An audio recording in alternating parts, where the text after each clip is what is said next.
please give a warm Georgia Tech welcome to Mr. McGahan. Thank you very much. Thank you, Dory. And thanks, everybody, for having us. So the agenda for my talk today is a couple things. I'm going to first introduce 10 guys I brought with me.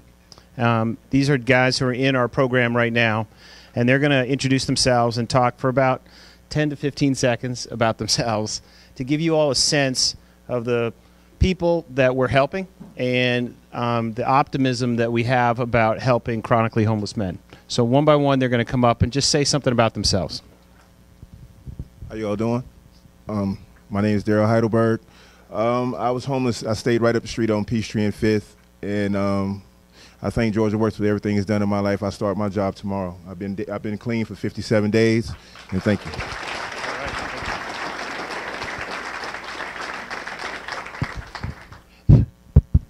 Hello, everybody. My name is Jim Jenkins. I'm a native of Atlanta, and today is my 6-month clean. I got my chip.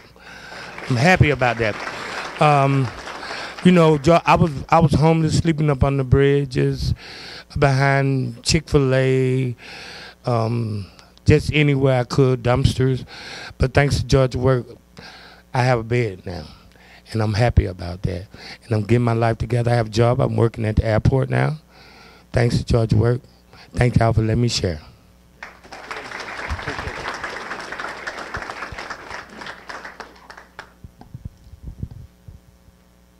Good evening.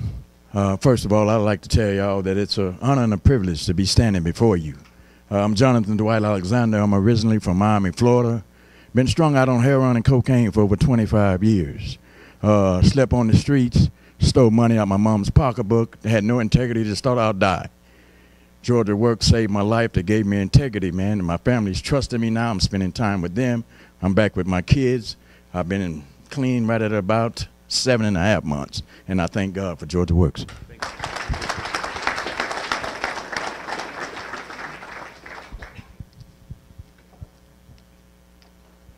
Hi, my name is Marcus Hicks. I've been in the Atlanta area about 8 years. I've been clean since Christmas Day, and my path was a little bit different. I lost my job after basically a career of 29 years, and I survived for 3.5 years on savings and 401k and whatever other money I could get. And I ended up back here in Atlanta, coming from Colorado, and that's how I ended up at Georgia Works. And I'm looking forward to going through the program and getting back, restoring myself in the society. Thanks. Thank you. Thank you very much. Thanks. Hey everybody, my name is Jonathan Battle. I've been out of prison for about 6 years, last 6 years. I've been in Georgia Works for about 14 days now. It's an incredible program, and it's teaching me how to be a man. So, you know, if you guys ever see anybody that's going through some issues like this, I'd recommend Georgia Works.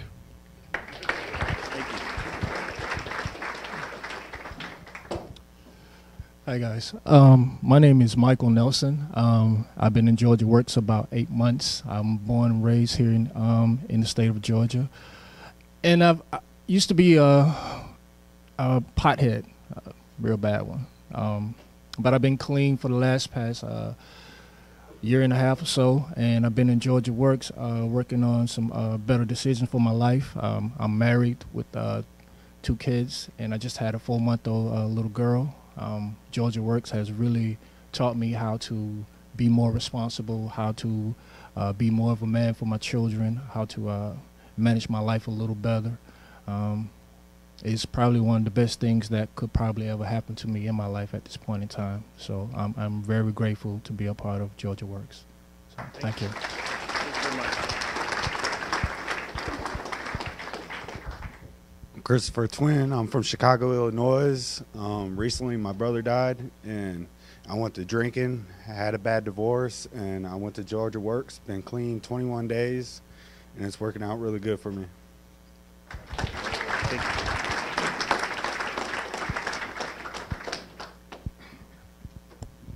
How you doing? My name is Alvin Taylor. I had a couple issues, ended up in prison.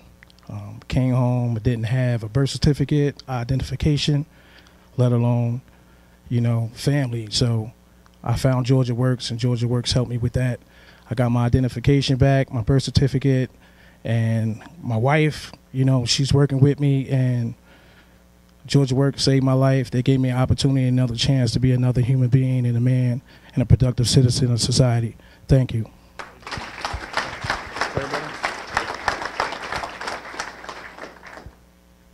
Hi everybody, I'm Gilbert Grogan. I'm from Lafayette, Louisiana, and I worked in oil field for 30 years. And I started smoking pot when I was 30, and I made a big mistake in my life. And I worked as a crane operator, and I lost my license.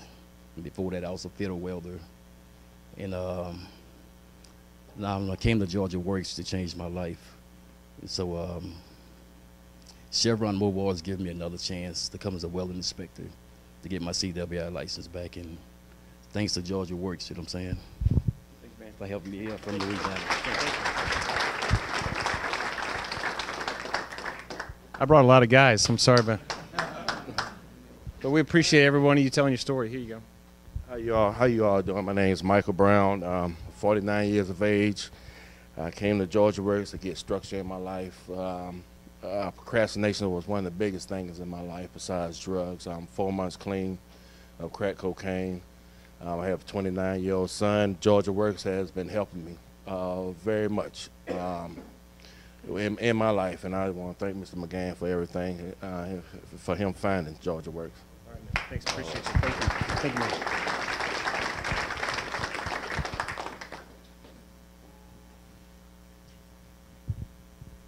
How you doing? My name is Don Burks. This is an honor standing before y'all in Georgia Tech to give to say what I've been through. I'm from the west side of Atlanta, Bankhead Central Road. I've been on crack all my life. I came to Georgia Work, and it really did a wonderful job with me. I never thought that anyone could change my life. I've been in prison all my life, you know, from 14, I'm 41. You know, Georgia Work really changed me. I never thought that I could dress like this. I always dressed like a bum, you know, stole out of stores, stole cars, robbed. I did whatever it took to get high. But Georgia Work really did a wonderful job on me. I never felt so good to be out drugs. You know, this is a wonderful feeling. And I really thank Georgia Works. Thank you. Thank you, man. Appreciate it. Thank you very much. Thanks for coming. All right.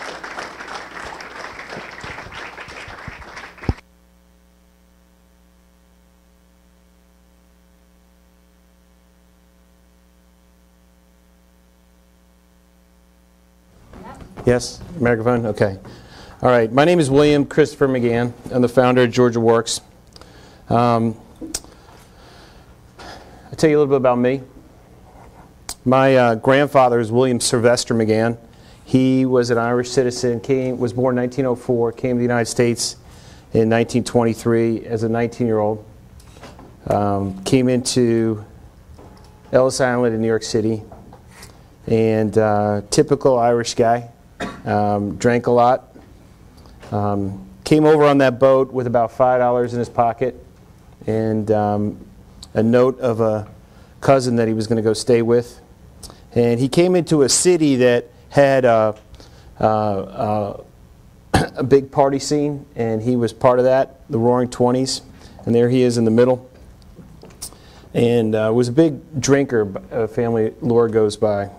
And he worked as a machinist and a blue-collar worker in New York City in the newspapers, that there were many of them at the time. And he met a girl named Teresa Scanlon, and there she is on the left, and got married. And he was relatively old, 31 years old when he got married, and he became a U.S. citizen 2 years later, 1937. And in between getting married and becoming a citizen, he had my father. And there he is in 1936. He went to public school in New York City in a very small apartment, and graduated the 8th grade in 1949 in high school in 1953 when he was 16 years old. It was an era of when if you were good at a subject, you got accelerated. So he was only 16 when he graduated from high school, and then met my mom and got married in 1958, and then had me. And I was a very cute and chubby little baby. And I love my father very much. I was constantly climbing on him, getting held by him, and they're going out singing Christmas carols with him.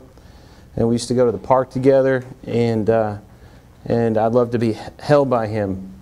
But he also was a drinker and would start drinking every day at 5 o'clock. I remember as a kid wondering whether my dad was going to come home at night or whether or not he was going to stop off at the bar with some friends and maybe not make it before my bedtime. When I was in elementary school, my parents got divorced, and I went from that happy, cherubic, maybe still a little cherubic, kid to being a little angry. There's me in the middle on the second row with my John Lennon haircut. But unhappy and bitter and angry, and my parents got divorced, and I moved down to Atlanta, went to high school down here, got further separated from my father. Here's my high school photo. I was a little skinnier back then. And I was really sort of angry underneath that smile. And I didn't try very hard in school. And I spent most of my college years just going on every international program I could find. I went to China. I climbed the pyramids in Egypt. And then after college, I didn't have a job. And so I went traveling some more. And I came back to the United States, and I went and I saw my dad. And this was him in 1987. He was 50 years old. And he, again, drank way too much. Just before this, my grandfather had died of liver cancer from alcoholism. And at the age of 50, about a week after this picture was taken, my dad died. He had a heart attack in 1987. You can see his last birthday was 50 years old. And he was living out in New Jersey with his second wife. And it was devastating to me. And thinking about the alcoholism and that effect on him and my grandfather. And so at that point, what I decided to do was to get to work. I had been very lackadaisical in my studies, so I decided to go to business school. For some reason, I got into a pretty good business school, not as good as this one. But I got into Virginia, and I worked really hard there. And then I got hired at Citigroup, or what is now Citigroup, was then Smith Barney, and worked really hard. And then within 10 years became vice chairman of UBS Warburg, and was one of the people who was running the investment bank. And you would think, well, that's a great success story. You know, here's a guy who, you know, I had student loans and no financial means as a family, and then made myself into that. And that's true, but I was feeling a tremendous amount of pressure. I was also drinking too much, candidly, at the time. And I had other pressures in my life, too. I just had 4 kids, my oldest daughter, and then triplets. So I had 4 children that were under the age of 3 at one point. And my daughter, Morgan, who's all the way on the end there, it was born with a craniofacial disorder called Apert syndrome. And Apert syndrome had a bunch of, it's characterized by bone disorders and bone abnormalities and a lot of surgeries. And so I was in the hospital a lot with Morgan as she had gone through these brutal surgeries. And then 9/11 happened, and had a bunch of friends die. I was on a plane the day before going out to California, and the morning before, and then was on a plane when it all went down from LA to Dallas and got diverted.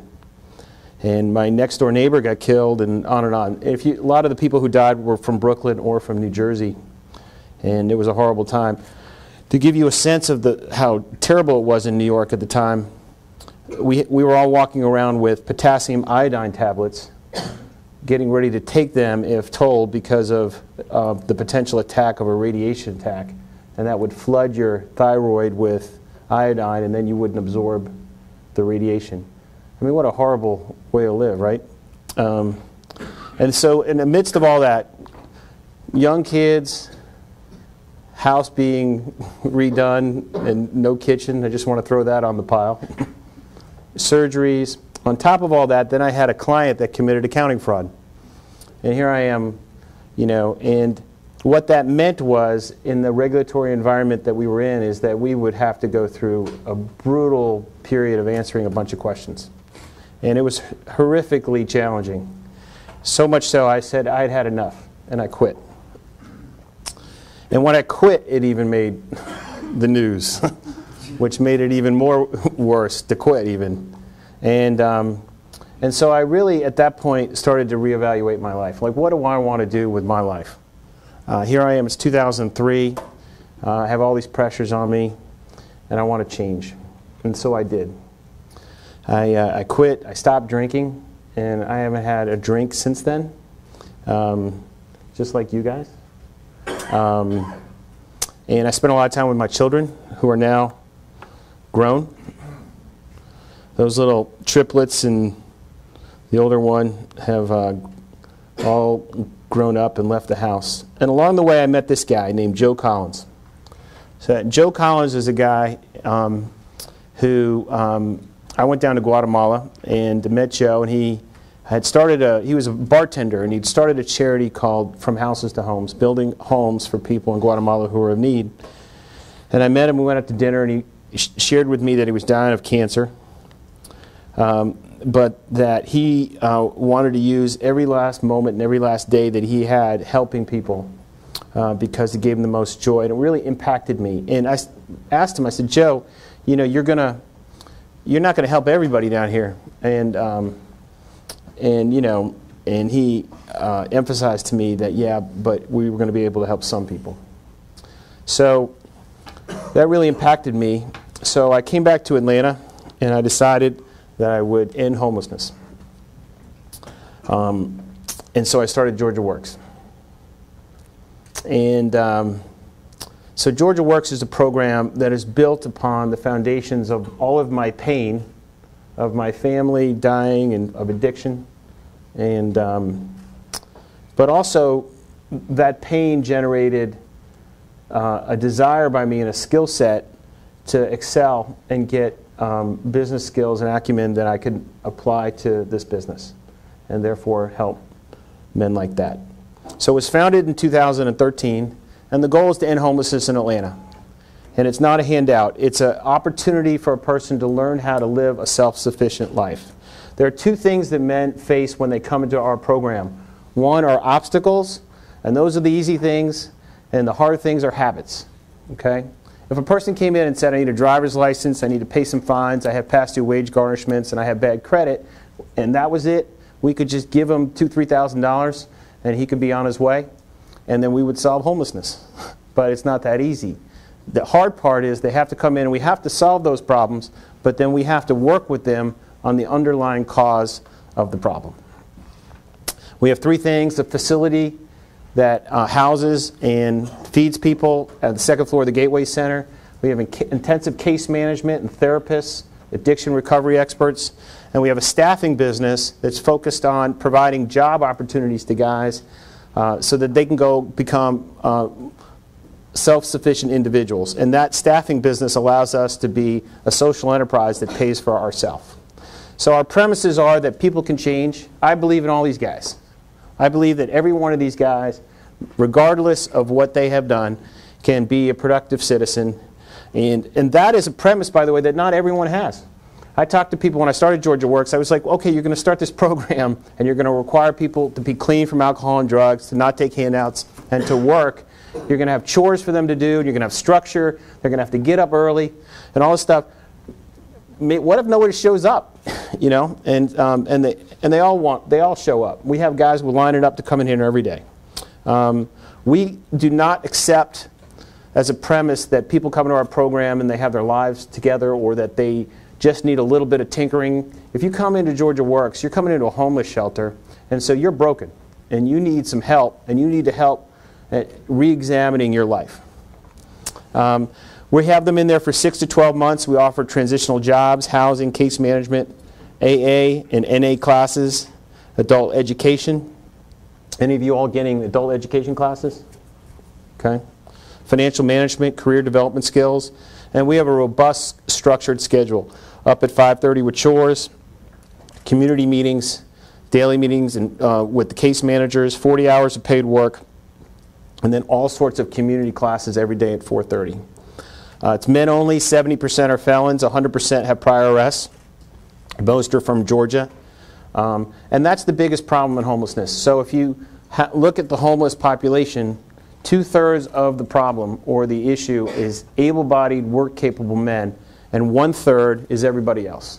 And the government spends all of its resources on the 1/3.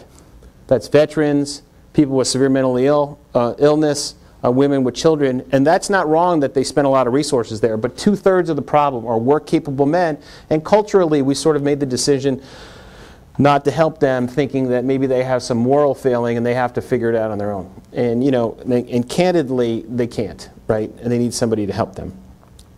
There are many obstacles that many people face when they are looking at homelessness, and again, those aren't the big problems. The underlying cause is the big problems. Drug addiction, anger management, abandonment, foster care, undiagnosed learning issues, speech impediments, PTSD, you know, watching people get killed, et cetera, et cetera. It's horrific what people have been through, and this is what we have to get to. We offer, there's no public assistance. We don't take any government money, and we don't give any handouts. We offer people to work for 40 hours a week and ultimately get about $147 in their pocket, $146, and then $50 we take out of their paycheck and put it into forced savings so that when they leave 30 weeks later, they're going to get $1,500. And when a man graduates from our program, they all have a full-time job. The wages are in the mid-teens now, which is 30, 35 grand a year. And they're not taking any government assistance, and they're not going to any public housing. They're renting a place on their own in the marketplace. We've grown consistently from our founding. We started with 30 beds, and our graduates are now up to 612, I found out this morning. So about every other day, somebody is walking out of Georgia Works to their own apartment, many times for the first time in their life, to get their own place, their own, you know, having their own job, etc. 170 men are in there, and most make it through the first 30 days. The first 30 days are the hard part. So for you who are less than that, that's the hard part. You got to adopt a change in structure and rigidity, and you're not used to those things. But then after that, most get through it and get on with their lives. 100+ men every day are out working in our community at private employers, and this is really important. So if we have 100 guys out there working 40 hours and we're getting paid $11 an hour, now we're getting paid more like $12 and $13 an hour. That's about $44,000 a week in revenues times 52 weeks, $2.3 million. And we pay out in stipends about 40% of that number. So that means about $1.4 million is left to cover the overhead of our staff, our vans, our insurance, our drug tests, and all the rest, our rent. Our staffing revenues have grown dramatically over the years. I jokingly tell our board we're going to go public. The IPO of Georgia Works Staffing. And our expenses approximate, that $2.2 million approximates the gross revenues of our staffing business. So our most valuable asset is the labor of our men. That's what funds our program.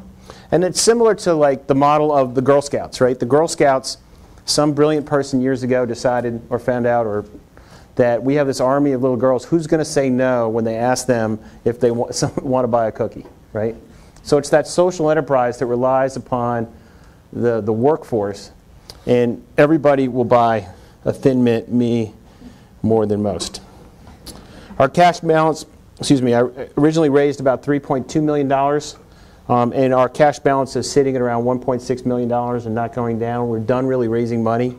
So we sit there, and our cash used in operations is going down. We do get some over-the-transom donations, and that about approximates the cash used that we have in operations. But we could run this as a break-even enterprise. And our payroll has grown, but it's really leveled out now. Our cost of our graduate continues to go down. Again, we take no government money, and our donations were all in the first few years and then have gone down because we're not asking for any more money. We don't need it. About 10 people have given all of our money. Whitehead, do you guys know Woodruff and Whitehead Foundation, big foundation here in town? And then me and then others. and about 80% of our graduates remain successful. So of our 612 now guys, about 80% of them employed, housed, paying taxes, productive citizens. And this is the hardest problem in homelessness. All right. So the cost is about under $2,000 for us. It costs the state of Georgia over $22,000 to incarcerate a man for a year, and it costs the city of Atlanta over $40,000 for every homeless person that's out there. And so for under $2,000, we can make or help a person become a taxpayer and a productive citizen. We've had 2 studies done by Georgia Tech, one that showed for every dollar invested in our program, there's a $6 to $11 return. And it's actually gone up because our costs have gone down, you know, as we've gotten scale. And most of this was the reduction in recidivism. People don't go to prison if they got a job and a house and they're reconciled with their family and they're not a drug addict. They don't want to go to prison. And the second showed that we save the community millions of dollars in emergency room costs. Pew studies have showed that for every person walking out of a prison with a felony, 77% of them are rearrested within 5 years. And that we've had 10 graduates of our 612 that went back. So the court costs go straight down. The probation, the Department of Community Supervision are always in our facility, and you know, we're helping them do their jobs. And employers win too. What we pitch to our employers, and a lot of you all are from Georgia, and a lot of you all have parents and relatives that have businesses. This is my pitch to you. Our guys have, for lack of a better description, an immigrant mentality. And by that I mean they really appreciate the opportunity to work at a company and having a shot. And our employers really, really love our guys. They work hard. Now that's not to say that we don't have some knuckleheads and there are things that happen. But we have people all over Atlanta today working at private employers. We're going to have 100 guys working at the Super Bowl. And people appreciate how hardworking and our guys are. They're clean, they're reliable, they're flexible. We drug test everybody when they come in and every 48 hours. How often do you guys get drug tested? Every other day. Sometimes twice a day. There we go. I feel like I have a chorus. I'm the minister. I've got the. But we drug test all the time, so they know our guys are going to be free from alcohol and drugs. And if somebody makes a mistake or stupid, we'll replace for that employee with somebody else. So they know they're going to get, if they want 5 or 10 people to work, they're going to get 5 or 10 people to work, and they're not going to have to scramble to fill that job. Our starting wage for our graduates continues to go up, and we've got people working all over town. Ritz-Carlton, Ted's Montana Grill, Airport, Evergreen Construction, Buckhead CID, construction companies, all over town. Everybody, and there's a labor shortage in town for hospitality, warehouse work, Empire Distribution, all over town. There are people who are dying. Food and beverage cannot find people. And again, so we've got people cleaning rooms, rolling out tables, and again, we're going to be good community citizens and help the Georgia World Congress Center with the Super Bowl. Other stuff, housing, this is unemployment for the state of Georgia. There's a point in time count, which is actually this year going to be done on Monday, and it's done every odd year in January on a cold night. And so the top line, or excuse me, the total line shows the number of people counted in the state of Georgia as homeless on that night. Now that's not a perfect number. It doesn't count how many people who are homeless over the whole year, but just on that night, how many people are homeless. It gives you some data point, particularly when you compare it to others. And you can see that in Georgia, it was 17,000 people who were homeless in 2013, and that number's come down to 10,000. And more significantly, the unsheltered number has gone from 8,450 down to 3,692. That's a huge drop in unsheltered, which are the highest risk population. It's the unsheltered. And in Atlanta, it's gone from about 6,000 in 2011 down to 4,000, and the unsheltered has gone from 1,587 down to 838, and last year in January, the number was 691. These are historic lows and in numbers of homeless individuals on the streets in Atlanta, and we've had our share of helping that out. And then you might say, well, that's good stats, but maybe everybody's is doing that, and that's not the case. So if you look at just the left side of this chart, the last 2 years, 2016 and 2017, Georgia's had the largest decrease in the nation in the strict number, 2,735. Largest decrease in homelessness. And then over the last 10 years, they're third, but the percentage is 48.2% decline. So we are doing something right. And cities that are similar to Atlanta, like Charlotte, Birmingham, and Memphis, and others, are not seeing the decline in homelessness that we're seeing. So we have similar economies, similar cost of housing, but we just have different strategies. And Georgia Works is a big part of that. So I've asked twice to testify in front of Congress about Georgia Works. I don't know if you guys ever seen or you guys watch C-SPAN, but it's nothing like when you actually testify in front of Congress. You get there and you get asked a question by somebody, and the camera makes it look like you're filled with all these congressional people, all these congressmen are asking questions. But the instant that the leader calls on somebody to be the first, there's sort of a roster developed of who's going when at one time, and everybody else in the room disappears. So you have one congressman that asks you a question and then disappears, and the next one shows up and then asks you the same question, and this goes on all day long.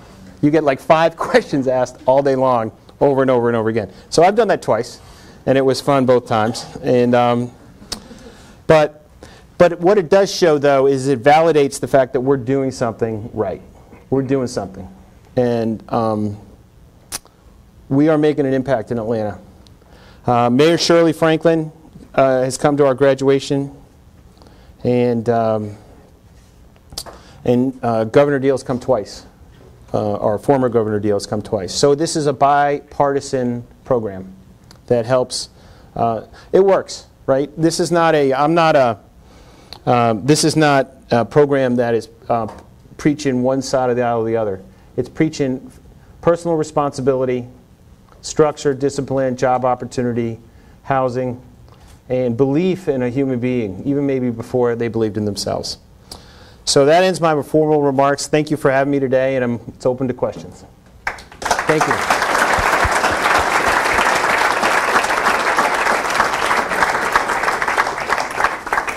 I'd like to remind everybody that the session is being recorded, so if you do have a question, please raise your hand and wait for one of us to run the mic to you.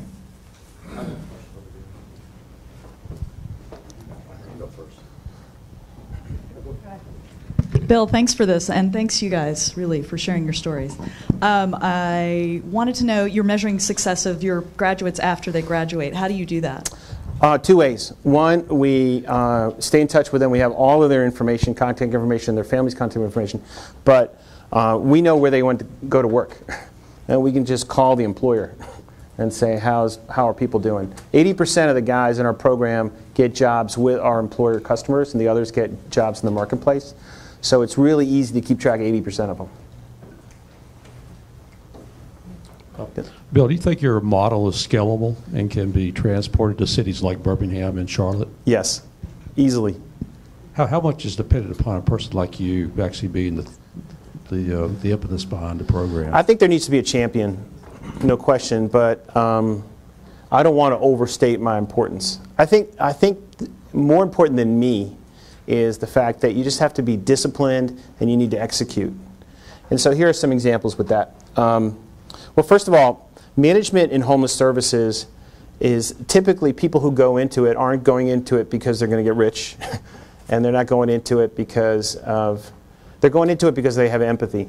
And oftentimes a lot of them have experienced homelessness themselves and addiction.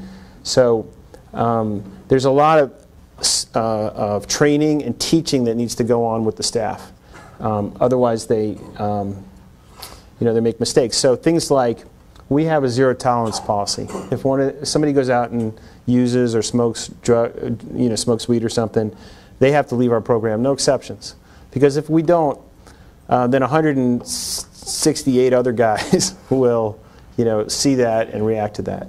So it's not me. It's just discipline and execution.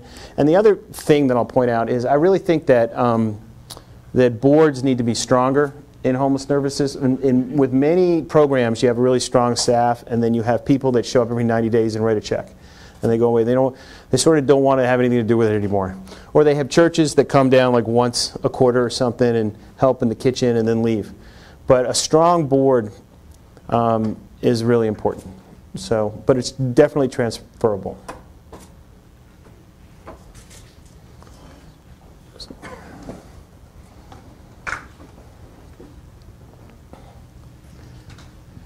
Thank you for coming, sir. The program seems like it's a great addition to Georgia. I'm wondering, what are some of the skills that you teach the students at your school? Well, it's a good question. Thank you. So the skills that we teach are habits. So we have toyed with the idea to go kind of vertical in any sort of industry, like construction or helping people get CDLs or something like that. But we have found that that's not the scarce commodity. The scarce commodity is the guy who is clean, who wants the opportunity, who is willing to work hard, that will show up past the second and third paycheck. And if you have that, employers will invest in the individual. They'll teach them how to be a forklift operator. They'll teach them how to drywall, and they'll help them get their commercial driver's license. But you got to have that foundation of habits. That's the most important thing, and that's what we do.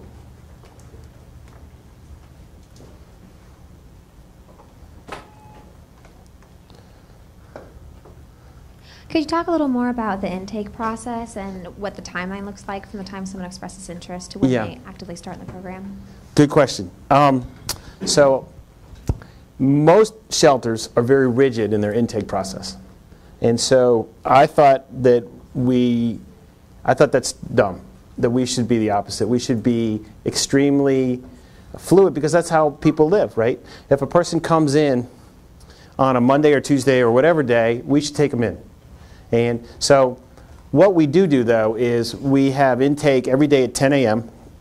If a person comes in after that at like 4 or 5 o'clock at night, we might give them a bed and then kind of help them the next morning. But if a person comes in, then what we do is we interview them. And what we're looking for is not somebody to say that they lived a perfect life or anything like that. What we're hoping for is that the person's committed to being free from alcohol and drugs, to not taking any handouts. So some people are on Social Security disability. So if you're severely mentally ill and can't work, you're telling the government you can't work. We're not really the right program for you, because we're a jobs program. And then you have the desire and willingness to work, right? And then what we're also hoping for is the ability to do some self-examination and to change. So we don't care that a person has a criminal record, has been arrested 50 times. And we also hope that the person is not, if a person is coming off a big bender, we're going to send them over to the DeKalb Crisis Center or St. Jude's or something, because they have to go through a physical detox. So clean from alcohol and drugs, those things I talked about, and then really the intake process continues for the first 30 days, which we call the pre-program, where the person is, we're trying to get to know them. But we're flexible in when that happens, what day of the week it happens, when they walk in, and we don't have it just like Friday at noon or something like that. Does that answer your question? Okay.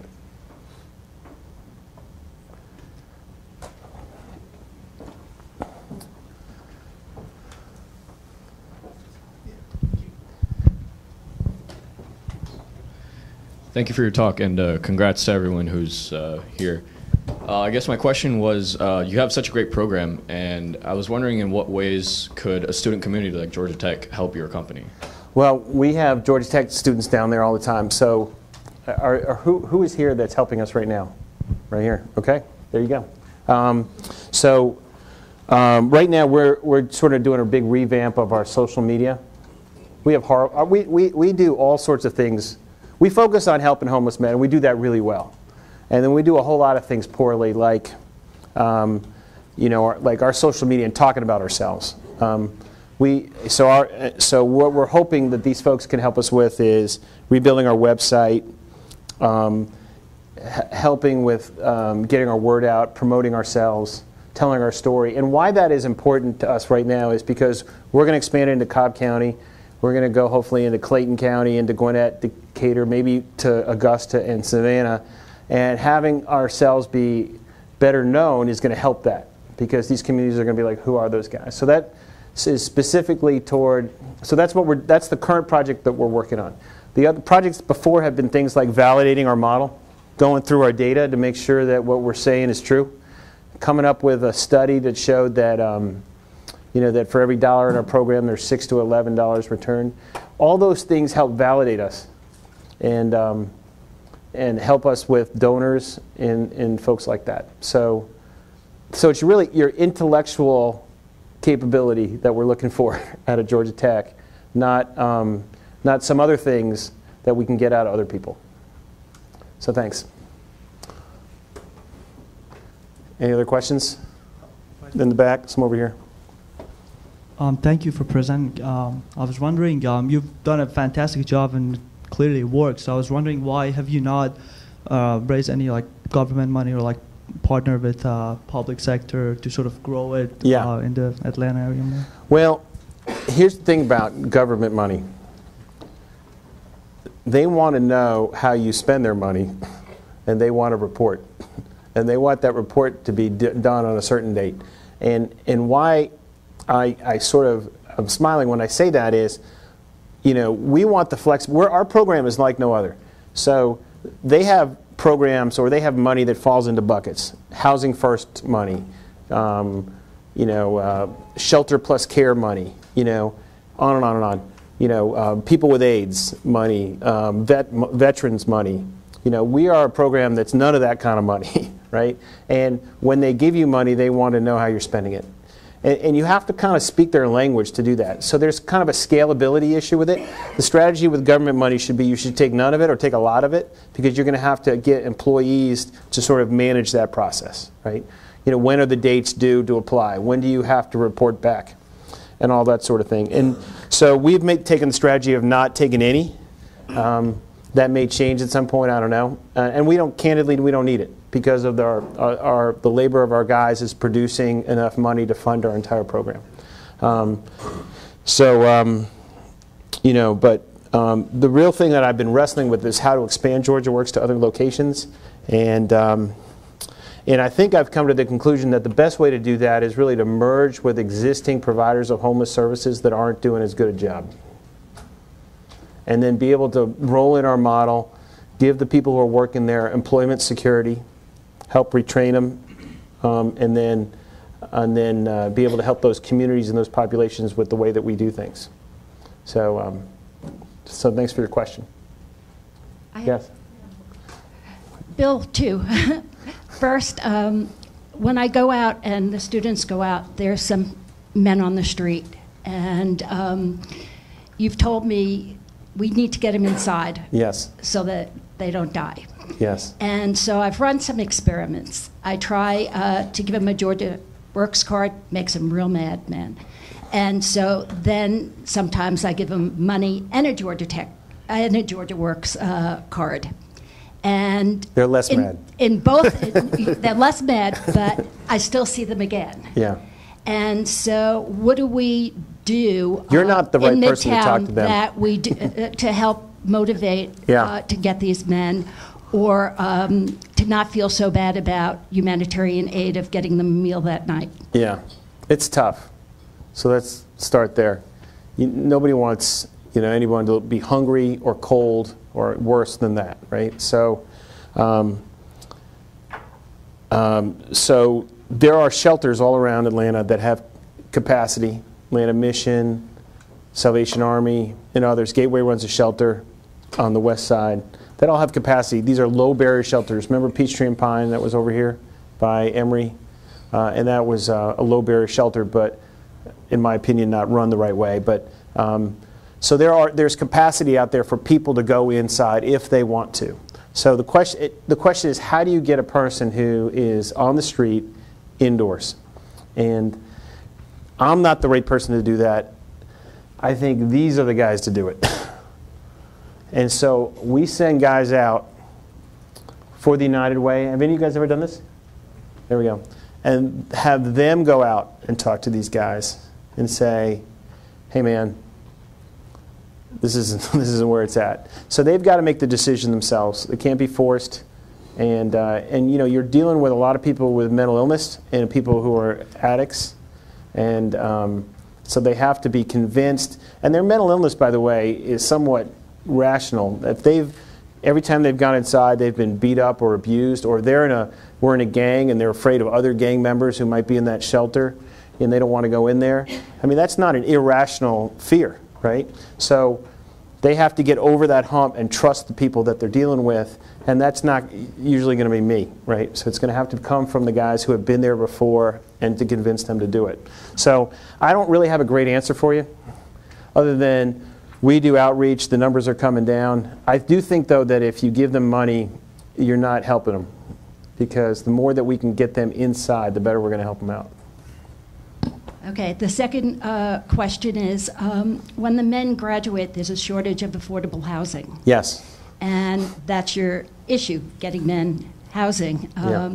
So what are you doing about expanding that availability? So that's my next company, as you probably know. That was my plant. So I have another company called Housing Tonight, and you guys all know about that. So what we're doing is creating housing stock out of existing apartments and by master leasing them or owning them, and then so the big obstacles of getting into housing, as you all know as students, is the price, but also the term, the first and last month, the security deposit, the managing roommates, so, you know, and the fact that for guys who are working, their work is seasonal, perhaps, or short term, and then you know, they only accept 1-year leases or whatever, right? So fixed structure on the leases, fixed term, but sort of a more fluid workflow. So what we've done is we've masterly controlled these apartments, and we have about 20 or 25 of them now. We've got about 80 people in them. And then we're managing, so if a person wants to come in and just stay in our apartment for 90 days or 75 days or whatever, they can pay us for that.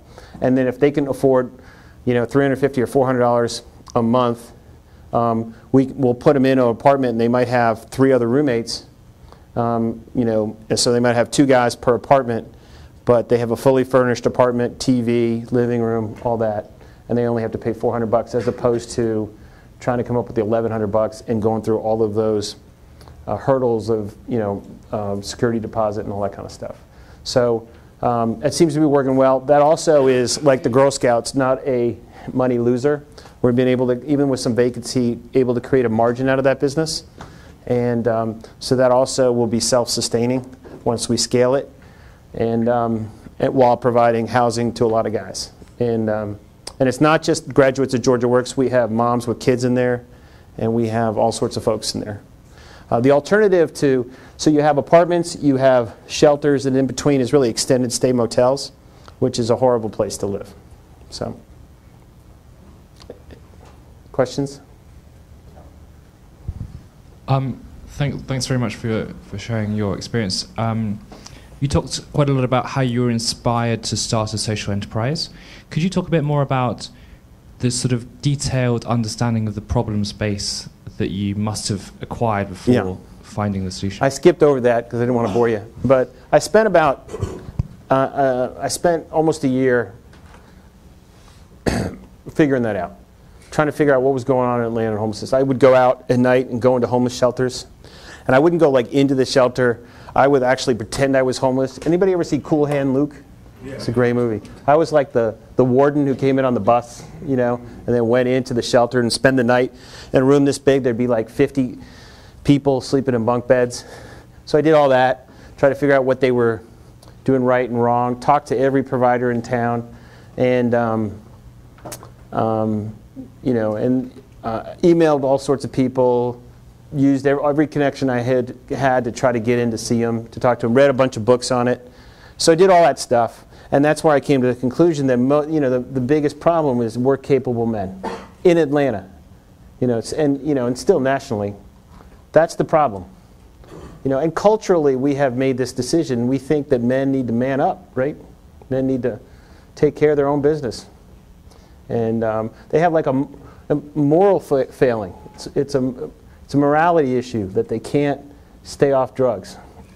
You know, and so we do things like, if you don't pay your child support, we're going to take away your driver's license. As if some people have that choice, right? Some people don't have the choice to pay their child support because they don't have the money.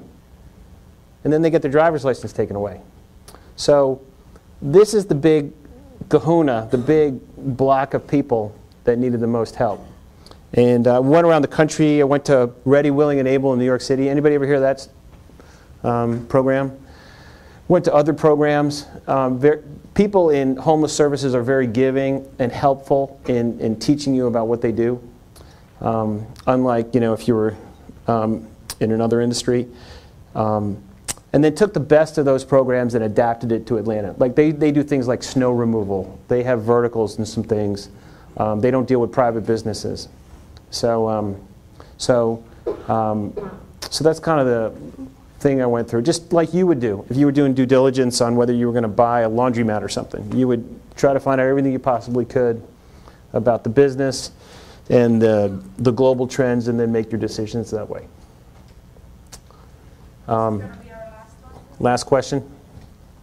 Yes, sir.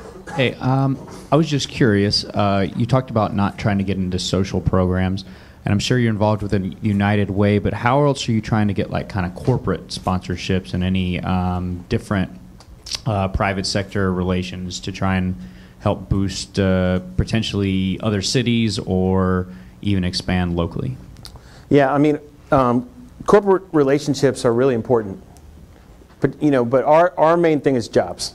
We want jobs. We want to go to Home Depot and say, you know, and we want them to hire us and ultimately hire our guys and get over the fear of their background, you know.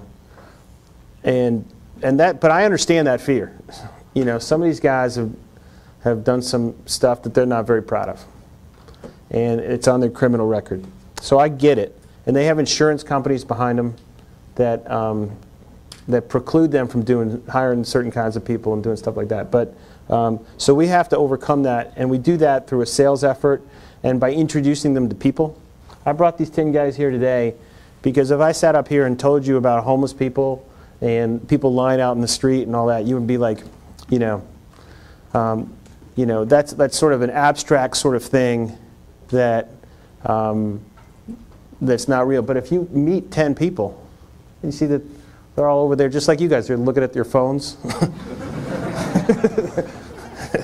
They're just normal guys joking around, you know, and that humanizes it, and that helps us get over the hump, and that provides us with some opportunities then. We do the same thing with employers. We'll bring in 4 or 5 guys and let them talk to them, and then inevitably they'll give them a shot, and then it's up to them.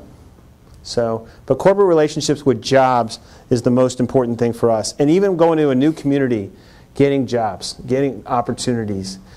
Smaller towns don't have as many employers, so it's even more crucial. So, well, thank you all very much for having me today. I appreciate it. Thank you. Thank you.